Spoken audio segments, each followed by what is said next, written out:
संधीचं सोनं करेन अशी प्रतिक्रिया वसंत मोरेंनी व्यक्त केली। अखेर वंचितकडून पुणे लोकसभेसाठी वसंत मोरेंना उमेदवारी देण्यात आली। त्यामुळे पुणे लोकसभेत आता तिरंगी लढत होणार आहे। महायुतीकडून मुरलीधर मोहोळ, महाविकास आघाडीकडून रवींद्र धंगेकर आणि वंचितकडून वसंत मोरेंना उमेदवारी देण्यात आली।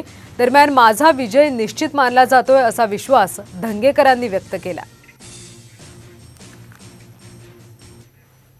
गेली 30 वर्ष पुणेकरांनी मला आशीर्वाद दिलेत आणि ह्या निवडणुकीमध्ये माझा विजय निश्चित मानला जातो, कारण मी एक कार्यकर्ता आणि पुणेकरांचा उमेदवार आहे।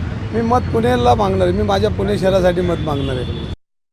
रवी भाऊ धंगेकर हे ज्यावेळेस मी 2007ला पहिल्यांदा निवडून आलो त्यावेळेस ते गटनेते होते आमचे, आणि गटनेते असताना त्यांनी मला संधी दिली, बोलण्याची संधी दिली, परंतु मी सुद्धा त्यांनी दिलेल्या संधीचं सोनं केलं।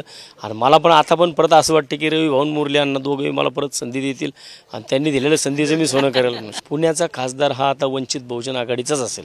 त्या सगळ्यांच्या ज्या पुणे शहरामध्ये जी स्मारक आहेत, जी स्मारकं प्रचंड दुर्लक्षित झालेली आहेत, या सगळ्या स्मारकांना भेटी देऊन मी श्रीमंत दगडूशेठ हलवाई गणपतीची आरती करून